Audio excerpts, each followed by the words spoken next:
This will provide relief to the MSMEs. Vivad Se Vishwas 2, settling contractual disputes. To settle contractual disputes of government and government undertakings, wherein arbitral award is under challenge in a court, a voluntary settlement scheme with standardized terms will be introduced. This will be done by offering graded settlement terms depending on pendency level of the dispute. The state support mission of Niti Aayog will be continued for 3 years for our collective efforts towards national priorities. Result-based financing. To better allocate scarce resources for competing development needs, the financing of select schemes will be changed on a pilot basis from input-based to result-based. E-courts. For efficient administration of justice, Phase 3 of e-courts Phase 3 of the e-courts project will be launched with an outlay of 7,000 crores. Fintech services in India have been facilitated by our digital public infrastructure, including Aadhaar, PM Jan Dhan Yojana, Video, KYC, India Stack, and UPI. To enable more fintech innovative services, the scope of documents available in DigiLocker for individuals will be expanded. An entity, DigiLocker, will be set up for the use by MSMEs, large businesses, and also charitable trusts. This will be towards storing and sharing documents online securely whenever needed with various authorities, regulators, banks, and other business entities. 5G services. 100 labs for developing applications using 5G services will be set up in engineering institutions.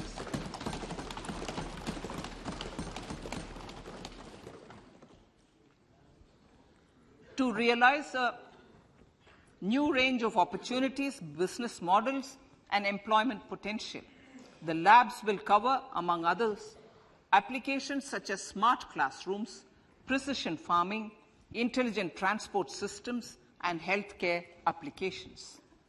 Lab-grown diamonds. Lab-grown diamonds is a technology and innovation-driven emerging sector with high employment potential. These environment-friendly diamonds, which have optically and chemically the same properties as natural diamonds. To encourage indigenous production of LGD, lab-grown diamond seeds and machines, and to reduce import dependency, a research and development grant will be provided to one of the IITs for 5 years. To reduce the cost of production, a proposal to review the custom duty on LGD seeds will be indicated in Part B of the speech. I come to the fifth priority, Honourable Speaker, sir, green growth. Honourable Prime Minister has given a vision for life or lifestyle for environment to spur a movement of environmentally conscious lifestyle. India is moving forward firmly for the Panchamrit, the net zero carbon emission by 2070 to usher in green industrial and economic transition. This budget builds on our focus on green growth. The recently launched National Green Hydrogen Mission, with an outlay of 19,700 crores, will facilitate transition of the economy to low carbon intensity, reduce dependence on fossil fuel imports, and make the country assume technology and market leadership in this sunrise sector. Our target is to reach an annual production of 5 MMT by 2030. Energy transition. This budget provides for 35,000 crores for priority capital investment towards energy transition and net zero objectives and energy security by Ministry of Petroleum and Natural Gas. To steer the economy on sustainable development path, battery energy storage systems with capacity of 4,000 MWh will be supported with viability gap funding. A detailed framework for pumped storage projects will also be formulated. Renewable energy evacuation. The interstate transmission system for evacuation and grid integration of 13 gigawatt renewable energy from Ladakh will be constructed with investment of 20,700 crore, including central support of 8,300 crores. Green credit program. For encouraging behavioral change, a green credit program will be notified under the Environment Protection Act. This will incentivize environmentally sustainable and responsive actions by companies, individuals, and local bodies, and help mobilize additional resources for such activities. PM Program for Restoration, Awareness, Nourishment, and Amelioration of Mother Earth, PM Pranam, will be launched to incentivize states and union territories to promote alternative fertilizers and balanced use of chemical fertilizers. Go Bardhan scheme. 500 new waste-to-wealth plants under Go Bardhan, galvanizing organic bio-agro resources done. Go Bardhan scheme will be established for promoting circular economy. These will include 200 compressed biogas plants, including 75 plants in urban areas, and 300 community or cluster-based plants at a total investment of 10,000 crores. I will refer to this in Part B also. In due course, a 5% CBG mandate will be introduced for all organizations marketing natural and biogas. For collection of biomass and distribution of biomanure, appropriate fiscal support will also be provided. Bharatiya Prakritik Kheti Bio-Input Resource Centers. Over the next 3 years, we will facilitate 1 crore farmers to adopt natural farming. For this, Honorable Speaker, 10,000 bio-input resource centers will be set up, creating a national-level distributed micro-fertilizer and pesticide manufacturing network. Mishti.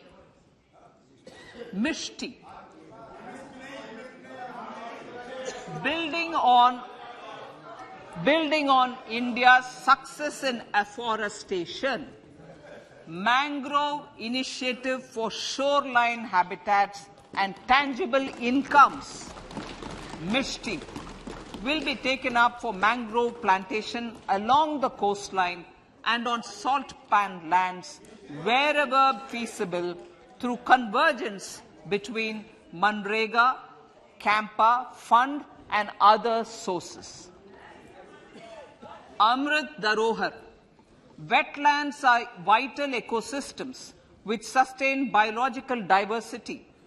In his latest Man Ki Baat, the Prime Minister said, now, I quote, now the total number of Ramsar sites in our country has increased to 75, whereas before 2014, there were only 26, unquote. Local communities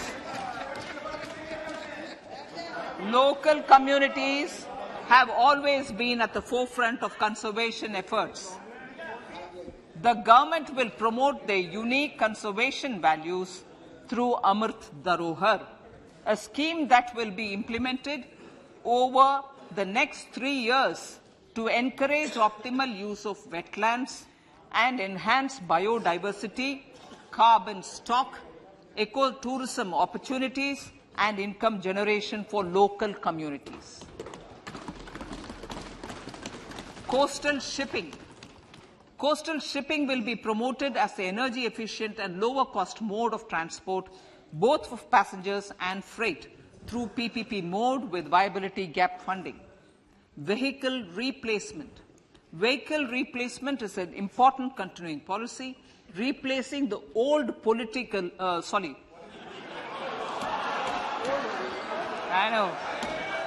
replacing, absolutely, thank you. Replacing old polluting vehicles. May be applicable, right? Replacing old polluting vehicles is an important part of greening our economy. In furtherance of the vehicle scrapping policy mentioned in Budget 21-22, I have allocated adequate funds to scrap old vehicles of the central government. States will also be supported in replacing old vehicles and old state ambulances. Honourable Speaker, sir, I move to priority 6, youth power. To empower our youth and help the Amrit PD realize their dreams, we have formulated the National Education Policy, which is very wide in its scope, but one of the things is also to focus on skilling, adopted economic policies that facilitate job creation at scale and have supported business opportunities. Pradhan Mantri Kaushal Vikas Yojana. Pradhan Mantri Kaushal Vikas Yojana 4.0 will be launched to skill lakhs of youth within the next 3 years. On-job training, industry partnership, and alignment of courses with needs of industry will be emphasized. The scheme will also cover new age courses for Industry 4.0 like coding, AI, robotics, mechatronics, IoT, 3D printing, drones, and other soft skills. To skill youth for international opportunities, 30 Skill India international centers will be set up across different states. The digital ecosystem for skilling will be further expanded with the launch of a unified Skill India digital platform for enabling demand-based formal skilling, linking with employers including MSMEs, and facilitating access to entrepreneurship schemes. To provide stipend support to 47 lakh youths in 3 years, direct benefit transfer under a pan-India national apprenticeship promotion scheme will be rolled out. Tourism. Honourable Speaker, sir, with an integrated and innovative approach, at least 50 destinations will be selected through challenge mode. In addition to aspects such as physical connectivity, virtual connectivity, tourist guides, high standards for food streets, and tourist security, all the relevant aspects would be made available on an app to enhance tourist experience. Every destination would be developed as a complete package. The focus of development of tourism would be on domestic as well as foreign tourists.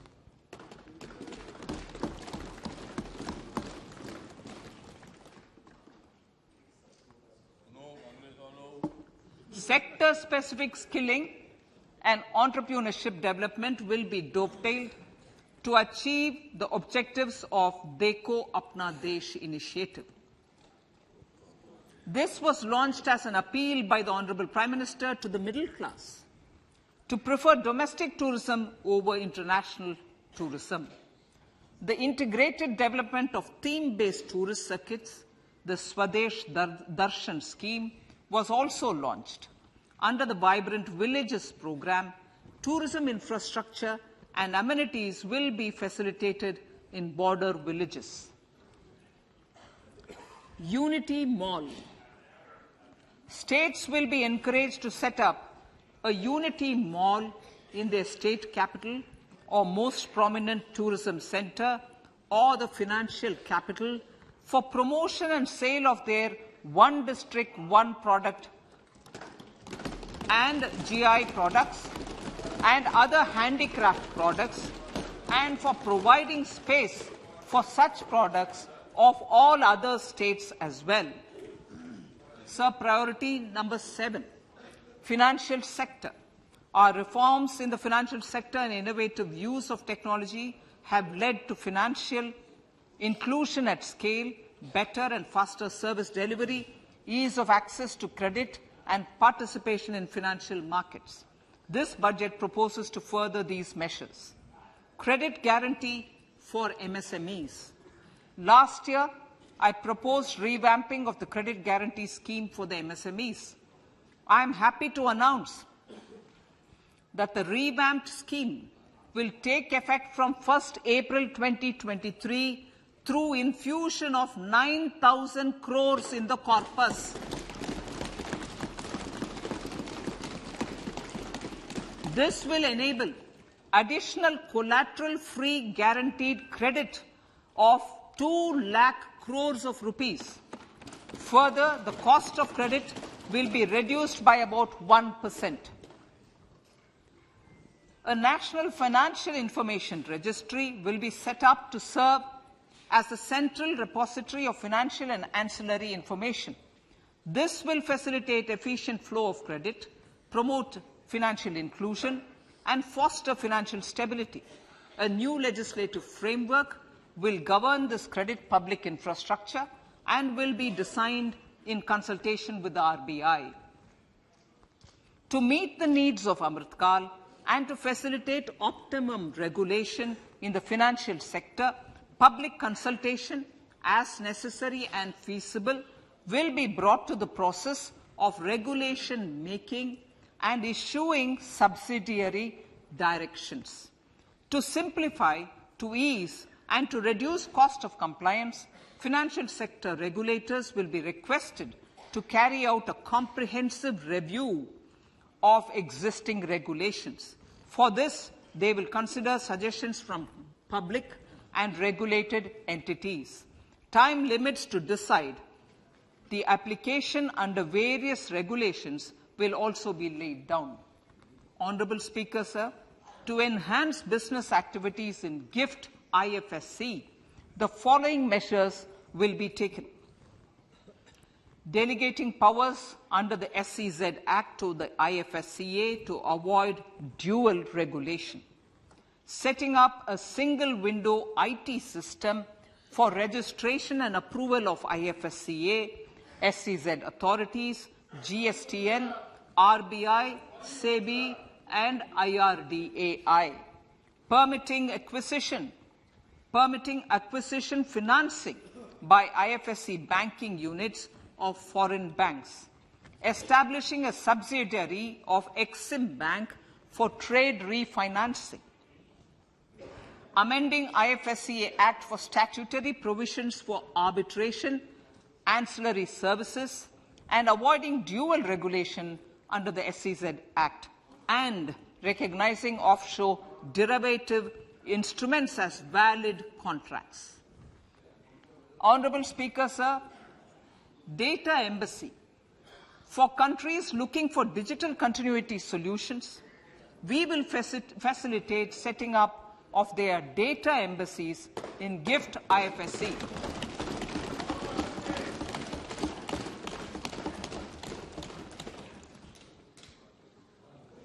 Improving governance and investor protection in banking sector. To improve bank governance and enhance investors' protection, certain amendments to the Banking Regulation Act the Banking Companies Act and the Reserve Bank of India Act are being proposed. Capacity building in securities market. Honourable Speaker, sir, to build capacity of functionaries and professionals in the securities market, SEBI will be empowered to develop, regulate, maintain and enforce norms and standards for education in the National Institute of Securities Markets and to recognize award of degrees, diplomas and certificates. A central processing center will be set up for faster response to companies through centralized handling of various forms filed with field officers under the Companies Act. Reclaiming of shares and dividends. For investors to reclaim unclaimed shares and unpaid dividends from the Investor Education and Protection Fund Authority with ease, from the Investor Education and Protection Fund Authority with ease, an integrated IT portal will be established. Digital payments continue to find wide acceptance.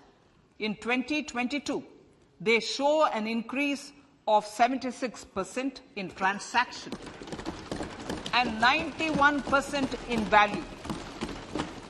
Fiscal support for this digital public infrastructure will continue in 2023-2024. Azadi ka Amrit Mahotsav, Mahila Samman Bachat Patra. For commemorating Azadi ka Amrit Mahotsav, a one-time new small savings scheme, Mahila Samman Savings Patra or Savings Certificate, Mahila Samman Savings Certificate will be made available for a 2-year period up to March 2025. This will offer deposit facility up to 2 lakh in the name of a woman or girls for a tenure of 2 years at fixed interest rate of 7.5% with partial withdrawal option. Senior citizens.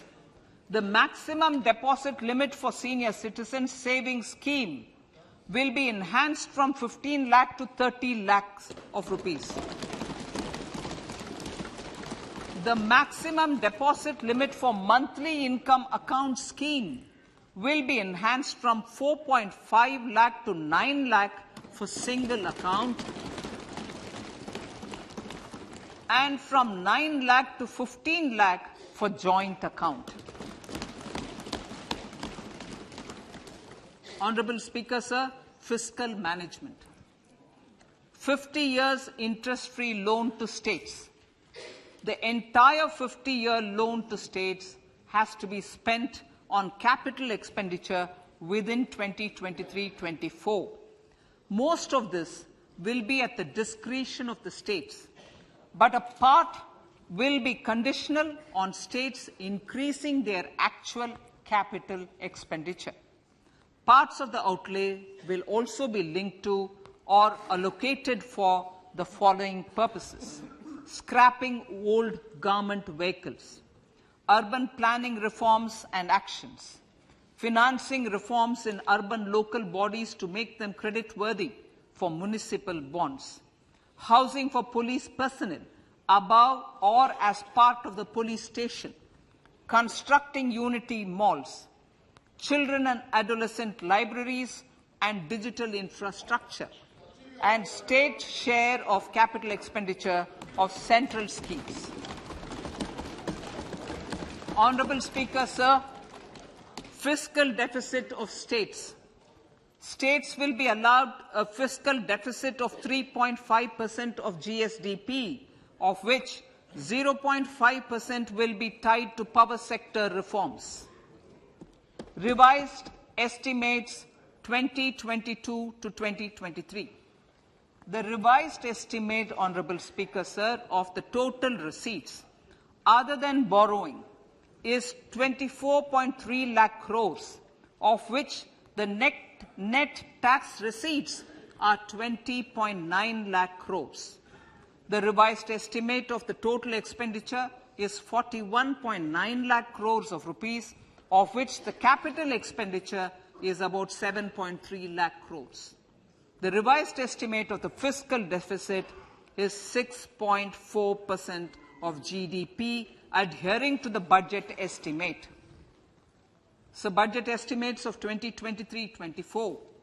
Coming to 2023-24, the total receipts other than borrowings and the total expenditure are estimated at 27.2 lakh crores and 45 lakh crores respectively. The net tax receipts are estimated at 23.3 lakh crores. The fiscal deficit is estimated to be 5.9% of the GDP. In my budget speech for 21-22, I had announced that we plan to continue the path of fiscal consolidation, reaching a fiscal deficit of below 4.5% by 2025-26, with a fairly steady decline over the period. We have adhered to this path, and I reiterate my intention to bring the fiscal deficit below 4.5% of GDP by 2025-26. To finance the fiscal deficit in 2023-24, the net market borrowings from dated securities are estimated at 11.8 lakh crores. The balance financing is expected to come from small savings and other sources. The gross market borrowings are estimated at 15.43 lakh crores of rupees. Honourable Speaker, sir, I now move to Part B.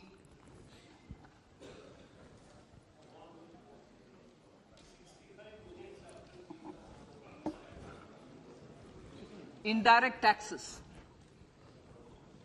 My indirect tax proposals will aim to promote exports, boost domestic manufacturing, enhance domestic value addition, encourage green energy and mobility. A simplified tax structure with fewer tax rates helps in reducing compliance burden and improving tax administration.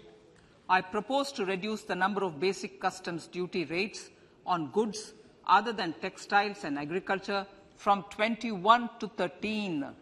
As a result, there are minor changes in the basic custom duties, cesses and surcharges on some items including toys, bicycle, automobiles and naphtha.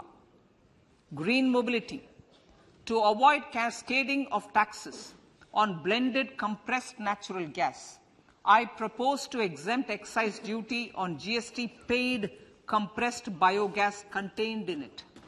To further provide impetus to green mobility, customs duty exemptions is being extended to import of capital goods and machinery required for manufacture of lithium-ion cells for batteries used in electrical vehicles as well. Electronics. As a result of various initiatives of the government, including phased manufacturing program, mobile phone production in India has increased from 5.8 crore units valued at about 18,900 crore in 2014-15 to 31 crore units valued at 2,75,000 crore in the last financial year.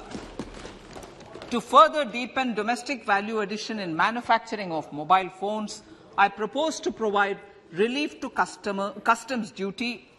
I propose to provide relief in customs duty on import of certain parts and inputs like camera lens and continue the concessional duty on lithium-ion cells for batteries for another year. Similarly, to promote value addition in manufacture of televisions, I propose to reduce the basic customs duty on parts of open cells of TV panels to 2.5%. Electrical. To rectify inversion of duty structure and encourage manufacturing of electric kitchen chimneys, the basic custom duty on electric kitchen chimney is being increased from 7.5% to 15%, and that on heat coils for these is proposed to be reduced from 20% to 15%. Chemicals and petrochemicals. Denatured ethyl alcohol is used in chemical industry. I propose to exempt basic customs duty on it. This will also support the ethanol blending program and facilitate an endeavor for energy transition. Basic customs duty is also being reduced on acid-grade fluorospar from 5% to 2.5% to make the domestic fluorochemicals industry competitive.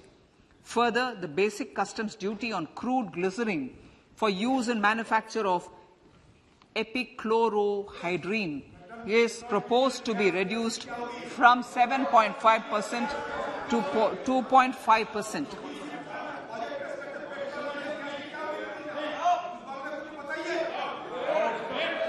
Marine products. In the last financial year, marine products recorded the highest export growth, benefiting farmers in the coastal states of the country. To further enhance the export competitiveness of marine products, particularly shrimps, duty is being reduced on key inputs for domestic manufacture of shrimp feed. India is a global leader, as I said in Part A, in cutting and polishing of natural diamonds, contributing about 3/4 of the global turnover by value.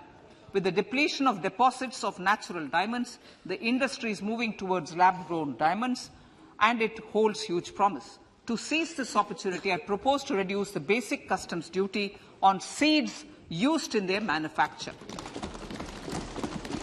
Customs duties on door or doré and bars of gold and platinum were increased earlier this fiscal. I propose to increase the duties on articles made therefrom to enhance the duty differential. I also propose to increase the import duty on silver doors, bars and articles to align them with that on gold and platinum. To facilitate availability of raw materials for the steel sector, exemptions from basic custom duty on raw materials for manufacture of CRGO steel, ferrous scrap and nickel cathode is being continued. Similarly, the concessional BCD of 2.5% on copper scrap is also being continued to ensure the availability of raw materials for secondary copper producers who are mainly in the MSME sectors. Compounded rubber. The basic custom duty rate on compounded rubber is being increased from 10% to 25% or 30 kg, whichever is lower, at par with that of natural rubber other than latex, to curb circumvention of duty. Cigarettes. National calamity contingent duty on specified cigarettes was last revised 3 years ago. This is proposed to be revised upwards by about 16%. Direct taxes. I now come to my direct tax proposals. Honourable Speaker, these proposals aim to maintain continuity and stability of taxation, further simplify and rationalize various provisions to reduce the compliance burden, promote the entrepreneurial spirit, and provide tax relief to citizens. It has been constant endeavour of the Income Tax Department to improve taxpayers' services by making compliance easy and smooth. Our taxpayers portal received a maximum of 72 lakh returns in a day, processed more than 6.5 crore returns this year. Average processing period reduced from 93 days in financial year 13-14 to 16 days only now. And 45% of the returns were processed within 24 hours. We intend to further improve this, roll out the next generation common IT return form for taxpayer convenience, and also plan to strengthen the grievance redressal mechanism. MSMEs and professionals. MSMEs are growth engines of our economy. Micro enterprises with turnover up to 2 crore of rupees and certain professionals with turnover of up to 50 lakh rupees can avail the benefit of presumptive taxation. I propose to provide enhanced limits of 3 crore and 75 lakh respectively to the taxpayers whose cash receipts are no more than 5%. Whose cash receipts are no more than 5%. Moreover, to support MSMEs in timely receipt of payments, I propose to allow deduction for expenditure incurred on payments made to them only when payment is actually made. Cooperation. Cooperation is a value to be cherished. In realizing our Prime Minister's goal for Sehkar Se Samriddhi and his resolve to connect the spirit of cooperation with the spirit of Amrit Kal, in addition to the measures proposed in Part A, I have a slew of proposals for the cooperation sector. First, new cooperatives that commence manufacturing activities till 2024, 31st March, shall get the benefit of a lower tax rate of 15%, as is presently available to new manufacturing companies. Secondly, I propose to provide an opportunity to sugar cooperatives to claim payments made to sugarcane farmers for the period prior to the assessment year 2016-17 as expenditure. This is expected to provide them a relief of almost 10,000 crores. Thirdly, I am providing a higher limit of 2 lakh per member for cash deposits to loans in cash by primary agricultural cooperative societies and primary cooperative agriculture and rural development banks. I repeat that. Thirdly, I am providing a higher limit of 2 lakh per member for cash deposits to and loans in cash by primary agricultural cooperative societies and primary cooperative agricultural and rural development banks. Similarly, a higher limit of 3 crore for TDS on cash withdrawal is being provided to cooperative societies. Startups.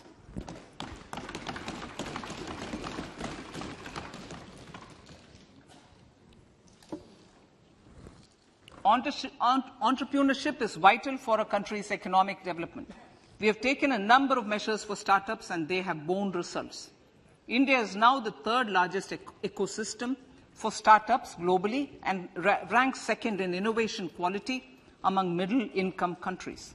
I propose to extend the date of incorporation for income tax benefits to startups from 31/3/2023 to 31/3/2024. I further propose to provide the benefit of carry forward of losses on change of shareholding of startups from 7 years of incorporation to 10 years.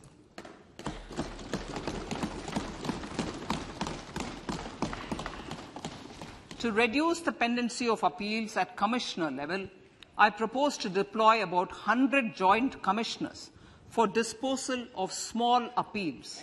We shall also be more selective in taking up cases for scrutiny of returns already received this year.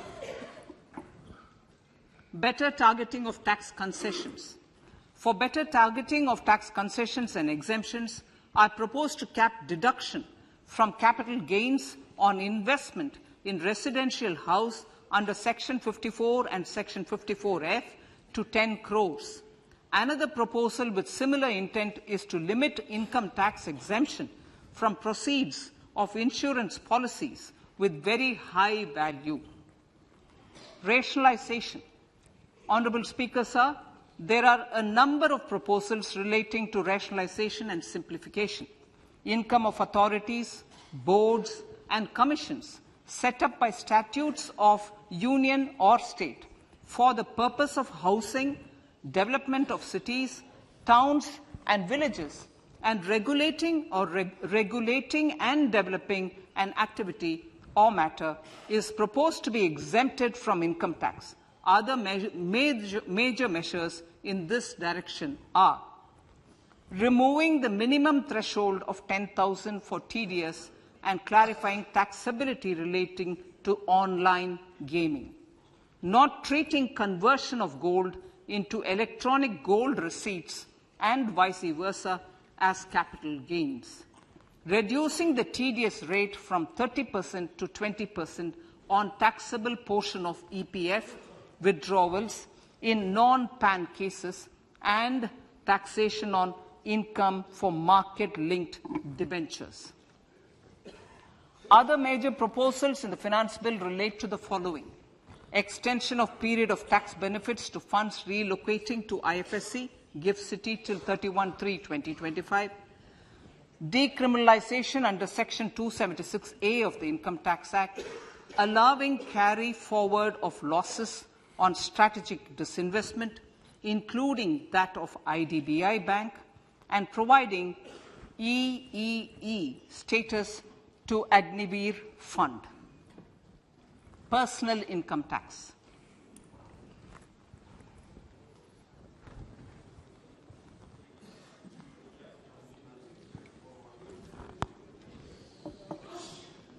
Now I come to what everyone is waiting for. Personal income tax. I have 5 major announcements to make in this regard. These primarily benefit our hard-working middle class. The first one concerns rebate. Currently, those with income up to 5 lakh do not pay any income tax in both old and new regimes. I propose to increase the rebate limit to 7 lakhs in the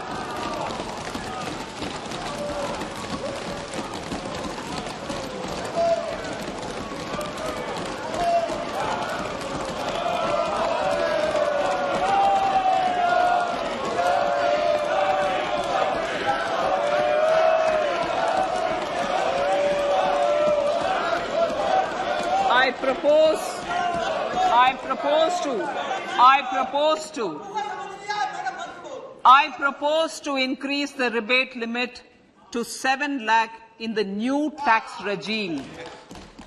Thus, persons in the new tax regime with income up to 7 lakhs will not have to pay any tax at all. The second proposal relates to middle-class individuals. I had introduced in the year 2020 the new personal income tax regime with 6 income slabs starting from 2.5 lakh. I propose to change the tax structure in this regime by reducing the number of slabs to 5 and increasing the tax exemption limit to 3 lakhs. The new tax rates are 0 to 3 lakh, nil. 3 to 6 lakhs, 5%. 6 to 9 lakhs, 10%. 9 to 12 lakh, 15%. 12 to 15 lakhs, 20%. And above 15 lakhs, 30%. This will provide major relief to all taxpayers in the new regime. An individual with an annual income of 9 lakhs will be required to pay only 45,000 rupees. This is only 5% of his or her income. It is a reduction of 25% on what he or she is required to pay now. That is 60,000. So in the place of 60,000, it is now only 45,000. Similarly, an individual with an income of 15 lakh rupees would be required to pay only 1.5 lakh or 10% of his income or her income, a reduction of 20% from the existing liability of 1,87,500 rupees. My third proposal is for the salaried class and the pensioners, including family pensioners, for whom I propose to extend the benefit of standard deduction to the new tax regime. Each salaried person with an income of 15.5 lakh rupees or more will thus stand to benefit by 52,500 rupees. My fourth announcement in personal income tax is regarding the highest tax rate, which in our country is 42.74%. This is among the highest in the world. I propose to reduce the highest surcharge. I propose to reduce the highest surcharge rate from 37% to 25% in the new tax regime.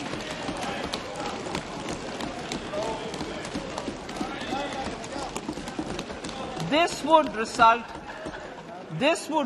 in reduction of the maximum rate. This would result in the reduction of the maximum tax rate to 39%. Lastly, the limit of 3 lakh rupees for tax exemption on leave encashment on retirement of non-government salaried employees was last fixed in the year 2002, when the highest basic pay in the government was only 30,000 rupees per month. In line with the increase in the government salaries, I am proposing to increase this limit to 25 lakh rupees.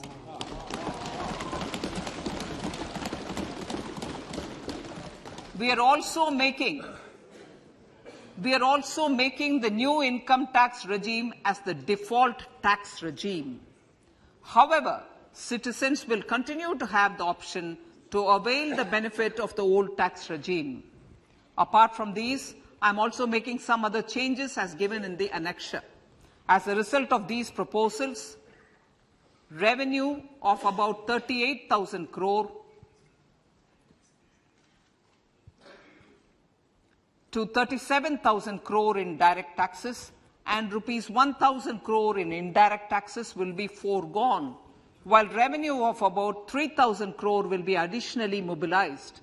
Thus, the total revenue foregone is about 35,000 crores annually. Honorable Speaker, sir, with these words, I commend the budget to this August House.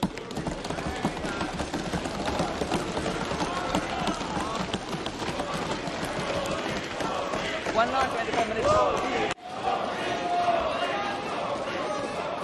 Item number 1, माननीय item number 2, Shrimati Nirmala Sitharaman ji. Sir, with your permission, I lay on the table of the following statements. Under Section 3(1) of the Fiscal Responsibility Budget Management Act 2003, 1. Medium-term fiscal policy cum fiscal policy strategy statement and macroeconomic framework statement. माननीय सदस्यगण, जैसा कि आपको समाचार भाग 2 के माध्यम से पहले ही सूचित किया जा चुका है कि माननीय वित्त मंत्री जी के बजट भाषण की प्रतियां हार्ड कॉपी के रूप में उपलब्ध कराई गई है. आप बजट भाषण की अपनी अपनी प्रति प्रकाशन पलक से ले लें. आपको ये भी सूचित किया जाता है कि माननीय मंत्री द्वारा बजट प्रस्तुत किए जाने के पश्चात उसकी प्रतियां आपको मेंबर्स पोर्टल के माध्यम से उपलब्ध करा दी जाएगी. आइटम नंबर 3, माननीय मंत्री जी, वित्त मंत्री जी. Sir, with your permission, I rise to move for leave to introduce the Finance Bill 2023. प्रश्न ये कि विधेयक को पुनर्स्थापित करने की अनुमति प्रदान की जाए. जो सदस्य इसके पक्ष में हाँ कहें, जो सदस्य विरोध में ना कहें. मेरे विचार में निर्णय हाँ वालों के पक्ष में. माननीय मंत्री जी विधेयक को पुनर्स्थापित करें. Sir, I introduce the bill. सभा की कार्रवाई कल गुरुवार दिनांक 2 फरवरी 2023 को प्राप्त 11 बजे तक के लिए स्थगित की जाती है.